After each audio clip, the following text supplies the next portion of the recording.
जय हिंद दोस्तों। जैसे कि हमारे पिछले वीडियो जो कि हमारा मल्टीवेरिएंट वीडियो था उसके रिलेटेड मैं वीडियो बना रहा था, तो इसमें इतना सारा आप लोगों ने कमेंट कर दिया कि आप एनालिसिस ऑफ वेरिएंस और ये डिज़ाइन ऑफ एक्सपेरिमेंट पढ़ाइए, क्योंकि आप लोग के कॉलेज में ये वाला टॉपिक पहले स्टार्ट हो रहा है। तो मैं भी सोचा कि इतना ज़्यादा वीडियो बनाने से क्या फ़ायदा जब हम आपका यूज़ ही नहीं होगा, आप उसको बाद में देखोगे से बढ़िया। तो मैं इसको बना दे रहा हूँ जब आपको ज़रूरत है। तो लो, आपकी वीडियो आ चुकी है। अब उतना जो कमेंट था ठीक है, कर रहा हूँ, कोई दिक्कत नहीं है, लेकिन वैलिड करो, अच्छी बात है कि ये हो। तो चलिए शुरू करते हैं अपने वीडियो को। इस वीडियो में हम लोग क्या जानेंगे कि ये देखिए 5th सेमेस्टर का जो स्टैटिस्टिक्स है वो 2 पार्ट्स में डिवाइड है, जिसमें से पहला पार्ट था ये एनालिसिस ऑफ वेरिएंस एंड उसके डिज़ाइन ऑफ एक्सपेरिमेंट, और दूसरा पार्ट था हमारा मल्टीवेरिएंट। तो दोनों का जो हम प्लेलिस्ट बनाएंगे वो अलग अलग रहेगा, क्योंकि बाकायदा ये अलग अलग पार्ट है तो उसका प्लेलिस्ट अलग होगा, तो पढ़ने में आसानी भी होगी। साथ साथ इसकी वीडियो जो है वो 1-2 वीडियो में ख़त्म नहीं होगी, कम से 10, 15, 20 इससे ऊपर ही जाएगी। दोनों पार्ट्स में क्यों कह रहा हूँ, क्योंकि मालूम है कि थर्ड ईयर में आते हैं, मतलब 5th सेमेस्टर में आते हैं, तो उसमें जो हमारा बुक होता है वो थोड़ा सा लेंदी हो जाता है और इम्पॉर्टेंट भी हो जाता है कोई भी कंपटीशन और हमारे रिजल्ट को बनाने के लिए। और एक बात और बता दूं कि ये जो 5th सेमेस्टर 6th सेमेस्टर है ये स्कोरिंग सेमेस्टर, इसमें आप इजीली आप मार्क्स स्कोर कर सकते हो और अपने सेमेस्टर का रिजल्ट अच्छा कर सकते हो। तो चलो, ज़्यादा इन्फॉर्मेशन हो गया, उसके बाद आप शुरू करते हैं अपना टॉपिक एनालिसिस ऑफ वेरिएंस, जिसको हम लोग एनोवा के नाम से भी जानते हैं। एनोवा क्यों? क्योंकि यहाँ पर देखो ANO और फिर VA, तो इसी के नाम पर पड़ गया इसका नाम एनोवा, और साथ में डिज़ाइन ऑफ एक्सपेरिमेंट इस वीडियो में हम लोग पढ़ाएंगे। ठीक है, तो चलो देखते हैं ये है क्या। सबसे पहले हम लोग जानेंगे कि प्रिंसिपल ऑफ, उसका सबसे मेन स्टार्टिंग पॉइंट है principle of design of experiment. Design of experiment का हमारा प्रिंसिपल क्या है, तो ये मेनली डिफाइन करने में नहीं आएगा, लेकिन इसके अंदर जो टर्म है वो डिफाइन करने में आएगा। तो ये जो लिखा है वो आपको नोट्स के लिए है। ऊपर मैं ओवर व्यू बता दे रहा हूँ क्या होता है। ये कुछ नहीं, एक तरह का 3 तरह का इसके प्रिंसिपल के पार्ट्स हैं, जो कि हमारे एक्सपेरिमेंट को या हम नए ऑब्जर्वेशन लेते हैं वो और अच्छा और वो इन्हेंस करता है कि उसमें गलतियां भी ना हो और जितना ज़्यादा हो सके सही हो और परफेक्टनेस आए हमारे एक्सपेरिमेंट को। तो देखते हैं लाइन बाय लाइन क्या है। There are 3 basic principle of design experiment which are used for the validity of statistical analysis, analytic and enhancing the precision of experiment। क्या कहता है कि जो हमारे ये principal of design of experiment है वो बेसिकली 3 तरीके के हैं। वैसे यहाँ पर है 3 तरीके के हैं, जिसमें से उनके काम क्या है, वो एनालिसिस करवाते हैं, मतलब उसके बारे में जो भी ऑब्जर्वेशन रहेगा उसके बारे में हम लोग को जानकारी देते हैं। साथ साथ इन्हेंस करते हैं। अगर हम लोग थोड़ा मोड़ा जानेंगे तो इससे मदद से हम लोग क्लियरली जान पाएंगे कि इसमें है क्या, क्यों अलग है, कैसे है। और साथ में ये जो है वो एक्सपेरिमेंट का प्रिसीजन है, मतलब ये गलतियों करने में कम करता है। जो भी हम लोग से गलती होगी अगर हम लोग इसको यूज नहीं करेंगे तब। तो ये 3 तरीके क्या है। The principle are name as, उनके नाम कुछ ऐसे हैं, रेप्लिकेशन, रेंडमाइजेशन और लोकल कंट्रोल। तो इस वीडियो में यही मेन तीनों का जो होगा डिस्क्रिप्शन बताया जाएगा क्या है और इसको डिस्कस किया। ऑफ डिजाइन ऑफ एक्सपेरिमेंट हमारे 3 मेजर टॉपिक थे। पहला है रेप्लिकेशन, दूसरा है रेंडमाइजेशन और तीसरा है लोकल कंट्रोल। तो उसी का पहला टॉपिक है रेप्लिकेशन। रेप्लिकेशन होता क्या है, ओवरव्यू लेते हैं पहले। रेप्लिकेशन मतलब होता है कि कोई चीज़ को बार बार रिपीट करना, दैट इज कॉल्ड रेप्लिकेशन। इसके वर्ड से समझ में आता है रेप्ली मतलब रेपिटेशन, यहाँ से रेप्लिकेशन रेपिटेशन। तो ये दोनों वर्ड जो है सिमिलर है, इनका मीनिंग भी सिमिलर है। कोई भी एक्सपेरिमेंट अगर करेंगे तो सैंपल के तौर पर लिया जाता है, तो उसी के ऊपर हम लोग बार बार रिपीटेशन ऑफ एक्सपेरिमेंट करेंगे, तो उससे वैल्यू हमारी और अच्छी आएगी और हमारे एरर कम होंगे। तो चलिए देखते हैं इसको लाइन बाय लाइन और थोड़ा सा समझने की कोशिश करते हैं। पहला पॉइंट है replication of the same treatment of a different experiment unit. तो सबसे पहले ये वर्ड जानना होगा, ये यूनिट है क्या। तो एग्जाम्पल के तौर पे ले लेते हैं हम लोग, ये कल्टीवेशन फील्ड है, क्या है, कल्टीवेशन फील्ड है, यहाँ पे क्रॉप्स ग्रो होंगे। तो इस साइड समझ लो कि नदी है हमारी और नदी इधर से फ्लो कर रही है, तो जाहिर सी बात है कि इधर की जो एरिया होगी, ये वाला एरिया जो होगा वो ज़्यादा कल्टीवेटेड होगा, इधर ज़्यादा क्रॉप्स अच्छे खासे उगते होंगे, और इधर कुछ नहीं है, नॉर्मल है, तो इधर इसके कंपेयर में ठीक नहीं होगा। तो यही बात कहता है कि बार बार एक ही एक्सपेरिमेंट को ये तो मान चलिए कि इस साइड जो होगा वो क्रॉप्स अच्छे तरह ग्रो करेंगे और इस साइड जो होगा क्रॉप वो अच्छे तरह से नहीं करेंगे, मतलब ठीक करेंगे। तो इसको अगर हम लोग अलग अलग टुकड़ों में बांट दें, इधर अच्छा है, उससे हल्का सा और डाउन है, उससे और हल्का सा डाउन है, उससे और हल्का सा डाउन है, तो ये हमारे 4 टॉपिक्स 4 फील्ड बन जाएंगे अलग अलग क्रॉप्स के या कल्टीवेटेड टॉपिक के बेसिस पर अगर देखा जाएगा तो। अब यूनिट क्या, डिफरेंट एक्सपेरिमेंट यूनिट क्या होती है, वैसे ही इधर भी मान चलिए कि इधर कुछ रोड है, क्या है, इधर रोड मान लेते हैं, या इधर नहर नाले कुछ भी मान लो जो कि इस साइड से अलग बनाते होंगे। तो जाहिर सी बात है इस साइड का कल्टीवेटेड एरिया और इस साइड का कल्टीवेटेड एरिया में डिफरेंट होगा, तो उसको बना लो, ठीक है, बन गया। तो ये जो छोटे छोटे बॉक्स बने हैं इसी को कहते हैं यूनिट। कोई भी हमारे पॉपुलेशन में हम लोग पर्टिकुलर छोटे छोटे ग्रुप्स में तोड़ देंगे तो उसको हम लोग कहेंगे यूनिट। तो इसमें क्या कर रहा है, replication of the same treatment of the different experiment unit. जो हमारा ट्रीटमेंट है, ट्रीटमेंट के तौर पे अभी हम लोग मान चलो यहाँ पे क्रॉप्स ग्रो कर रहे हैं, ठीक है, क्रॉप्स ग्रो कर रहे हैं, तो वो हर अलग अलग यूनिट में सेम क्रॉप्स को गोएंगे, सेम अमाउंट ऑफ क्रॉप्स की बीज डालेंगे, तो उसके ऊपर हम लोग ऐसे सारे में वही वैल्यू रखेंगे, ठीक है।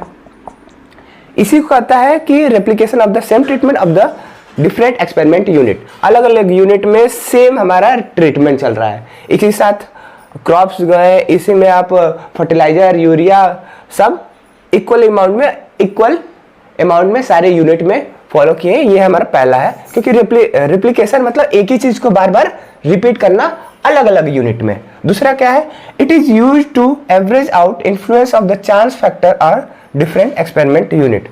ये इसलिए भी यूज किया जाता है कि जो हमारा चांस फैक्टर है और डिफरेंट एक्सपेरिमेंट यूनिट है उसकी जो इन्फ्लुएंस है उसका एवरेज आराम से निकल पाए। ये चांस फैक्टर क्या होता है इसको भी जान लेते हैं। चांस फैक्टर यहाँ पर कुछ नहीं, अनकंट्रोल फैक्टर होता है। चांस फैक्टर क्या होता है, अनकंट्रोल फैक्टर। अनकंट्रोल फैक्टर को ही हम लोग चांस फैक्टर करते हैं। जैसे कि एग्जांपल के तौर पे हम लोग यहाँ पर लिए थे क्रॉप्स को ग्रो कर रहे थे, तो कुछ ऐसे भी फैक्टर है जो कि बिना बताए आ जाएंगे, जैसे कि इंसेक्ट हो गया, जैसे कि हमारा विंड हो गया, मतलब क्लाइमेट भी कह सकते हो।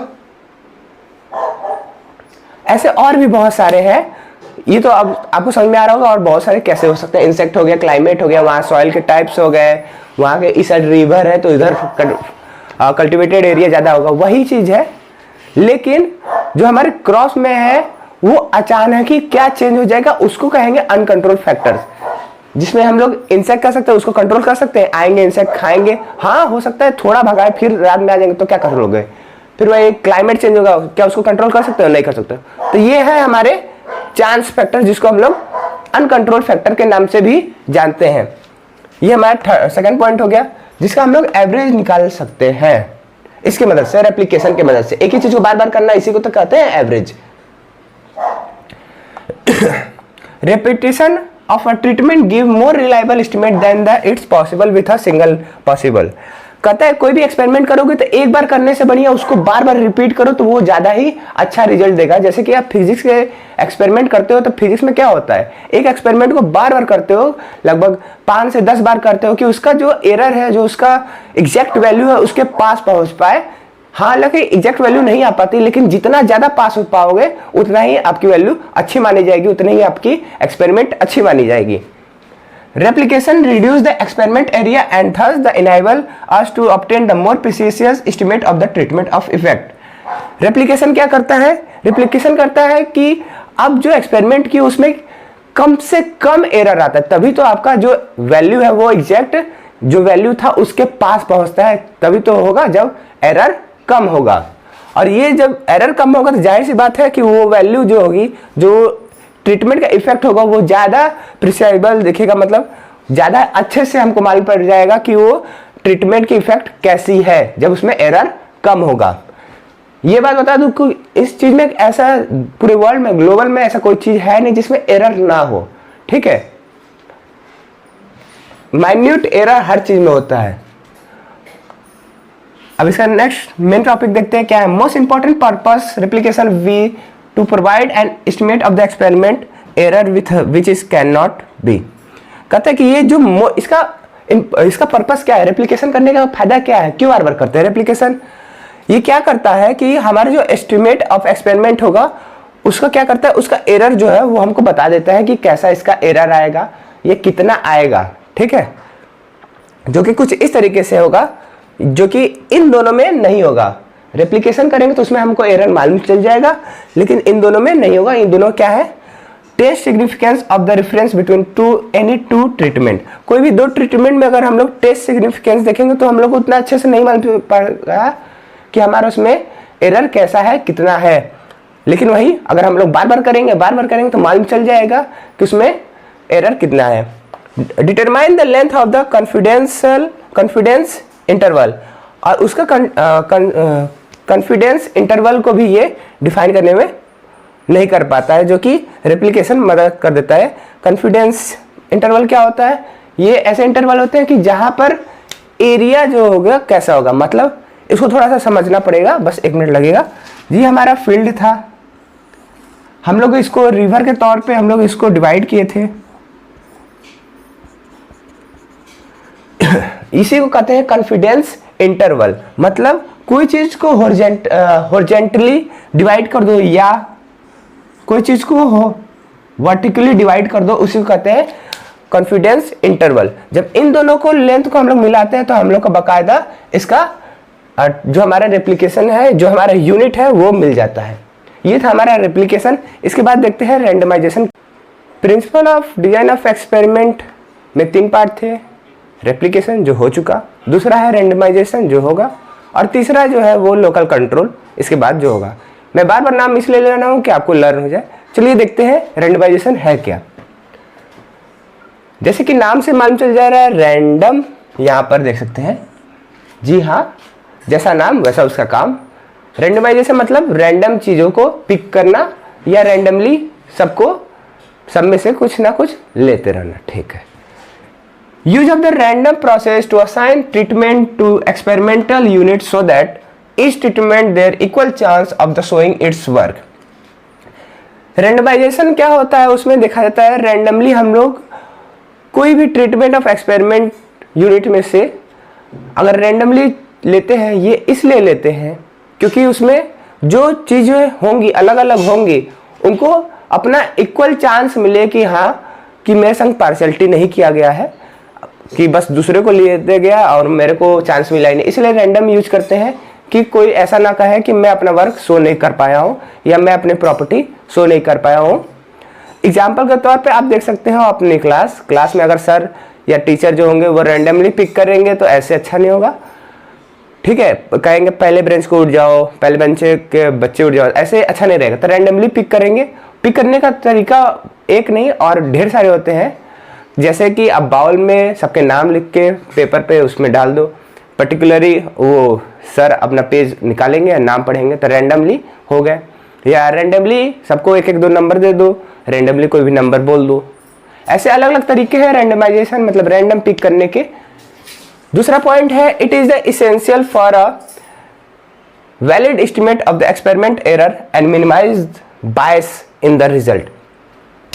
इसका क्या काम है, जो हमारा वैलिड है, मतलब जो हमारे एक्सपेरिमेंट के लिए है, उसका एक्सपेरिमेंटल एरर और मिनिमाइज बायसनेस, मतलब जो एरर आएगा और जो उसमें हमारा क्या बायसनेस आएगा वो कम से कम हो, उसी को एस्टिमेट करने के लिए। एस्टिमेट मतलब होता है उसकी वैल्यू निकालने के लिए ये प्रोसेस यूज किया जाता है कि जो हमारा एरर हो वो कम हो और बायसनेस हमारा कम से कम हो, ठीक है, जो हमारा रिजल्ट आएगा।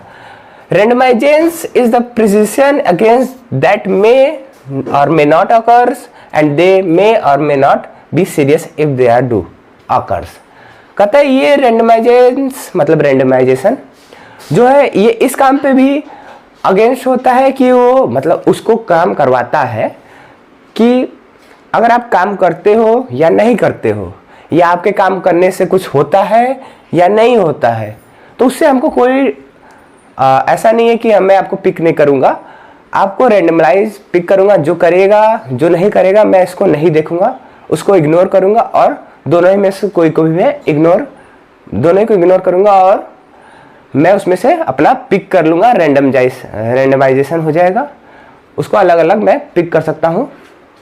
Principal of design of experiment में 3 थे मेजर, जो कि हमारे रेप्लिकेशन, रेंडमाइजेशन जो कि दोनों हो चुका है, और तीसरा जो है हमारा लोकल कंट्रोल है, उसको चलिए देखते हैं। ये बहुत ज़्यादा आसान है, तीनों ही वैसे आसान थे, इसमें कुछ है नहीं। This method to use to attain to accuracy of to reduce the experiment error with the increasing of number of repetition. ये लोकल कंट्रोल क्या है, उसमें पहला टॉपिक जो है वो क्या है, कोई भी एक्सपेरिमेंट कर रहे हैं या कोई भी ऑब्जर्वेशन सैंपल कुछ भी ला रहे हैं, कोई चीज़ की वैल्यू ला रहे हैं, तो उसमें कितना अच्छे से एक्यूरेसी आ जाए, मतलब अच्छी वैल्यू आ जाए, कितना ज़्यादा उसका जो एक्सपेरिमेंटल एरर था वो कितना अच्छे से ज़्यादा कम हो जाए। ये तभी हो पाएगा जब हम लोग उसमें रेपिटेशन, नंबर ऑफ रेपिटेशन, बार बार उस एक्सपेरिमेंट को करेंगे। जैसे कि फिजिक्स के एक्सपेरिमेंट में करते हैं, 2 बार करके छोड़ नहीं देते हैं, कम से कम 10-15 बार करके देखते हैं, तो उसकी वैल्यू जो होती है हमारी मेन या हमारी ट्रू वैल्यू के पास आती है। Local control is the technique that handle the experimental material in a such way that they effect the variability are reduce. Local control एक तरह का टेक्निक है जो कि एक्सपेरिमेंटल मटेरियल को हम लोग हैंडल कर सकते हैं। ऐसे हैंडल कर सकते हैं कि जो भी हमारा एक्सपेरिमेंट होगा उसमें जो उसका इफेक्ट आएगा उसको हम लोग उसको मिनिमाइज कर सकते हैं या रिड्यूस कर सकते हैं। In the local control experiment unit are divided into number. ये वाला पॉइंट पढ़ाने से पहले एक बार थोड़ा सा इधर देख लो, तभी ये समझ में आएगा। ये हमारा था फील्ड जहाँ पे कल्टीवेशन हो रहा था। कहोगे बार बार एक ही एक्सपेरिमेंट दे रहे हैं, बार बार एक ही एग्जाम्पल दे रहे हैं, तो जो पहले वाले एग्जाम्पल थे उसमें ये भी चाहो तो इंक्लूड कर लो। ट्री होगा, उसको अलग अलग हम लोग ट्री रखते हैं, उसमें अलग अलग अमाउंट ऑफ न्यूट्रिशन देते हैं, जो कि हमारा ट्री जो होगा फ्रूटनेस, मतलब ढेर सारा ट्री रख लो, उसमें अलग अलग न्यूट्रिएंट्स अप्लाइड करो अलग अमाउंट में। जैसे कोई में करो ही नहीं, कोई में 10 करो, कोई में 50 करो, कोई में 120, 80 ऐसे करते रहो। देखो उसमें फ्रूटनेस कितने अच्छे अच्छे फल आ रहे हैं, मतलब फल की अमाउंट बढ़ रही है कि नहीं बढ़ रही है। That's called another example for us. और ये हमारे जो था उसके लिए देखते हैं क्या है, topic wise line by line पढ़ते जाते हैं, एक्सपेरिमेंट्स में देखते जाते हैं। In local control experiment use are divided into the number of homogeneous group called block. जो हमारा ये कल्टीवेशन एरिया था उसको हम लोग ऐसे डिवाइड किए थे, ठीक, डिवाइड किए थे, हाँ किए थे। ये हमारा था रिवर, ठीक है। ये अलग अलग ग्रुप देखो डिवाइड हो गया है, इसी को हम लोग कह देते हैं ब्लॉक। सिंपल सी बात है। लोकल कंट्रोल एक्सपेरिमेंट यूनिट जिसको हम लोग अलग अलग डिवाइड करते हैं, number of homogeneous groups called block. लेकिन बात ये रहेगी, हमको मालूम है कि ये दोनों जो है वो आपस में सेम नहीं है, उनका कल्टीवेशन प्रॉपर्टी अलग अलग है, लेकिन इसके अंदर जो होंगे वो लगभग होमोजेनियस होंगे, अपने में सेम अमाउंट में वो प्रोडक्शन करेंगे। इसका मतलब क्या हुआ, जो हम लोग डिवाइड किए थे वो अपने में होमोजेनियस हैं, लेकिन ऐसे दूसरों में देखा जाए, इसका इसमें कंपेयर किया जाए तो हेट्रोजीनियस है। एग्जाम्पल के तौर पे देखो, यहाँ पर ज़्यादा क्रॉप्स हो रहे हैं, सर्कल बड़ा है, यहाँ पर देखो छोटा छोटा क्रॉप्स थोड़ा कम हो गए हैं, तो यहाँ क्रॉप्स कम हो रहे हैं। अपने में होमोजीनियस है, लेकिन दोनों को कंपेयर किया जाए तो वो हेट्रोजीनियस है, उसी को लिखा है, और इसी को हम लोग ब्लॉक कहते हैं। ये मालूम चल गया। अब देखो क्या है, एक्सपेरिमेंटल यूनिट को डिवाइड करते हैं होमोजीनियस ग्रुप में कर दिए, ठीक है। उसी को हम लोग ब्लॉक कहते हैं। This block so form that they are homogeneous within and heterogeneous between. वही बात हुआ कि इसके अंदर जो होंगे वो होमोजीनियस होंगे, और ऐसे कंपेयर किया जाए तो वो हमारे हेट्रोजीनियस होंगे। This division of the block of experiment may be row wise और कॉलम वाइज और बोथ। ये आप जो बताए थे इसको आप हॉरिजॉन्टली मतलब रो वाइज भी कर सकते हो, चाहो तो इसको ऐसे भी कर सकते हो, कॉलम वाइज वर्टिकली, या इसको चाहो तो बोथ कर सकते हो, मतलब ऐसे ही जो यूनिट बन जाते हैं छोटे छोटे, इसको भी कर सकते हो। इसमें अगर ज़्यादा ही आपका वेरिएबिलिटी आ रहा है जगह में तो आप इसको यूज़ कर सकते हो, छोटे छोटे पीस बना सकते हो। तो इसका आपस में यहाँ पर जैसे कि ये दोनों बॉक्स ले लेते हैं, ये आपस में होमोजीनियस है ये बॉक्स, ये भी अपने में होमोजीनियस है लेकिन दूसरों में हेटेरोजीनियस होगा।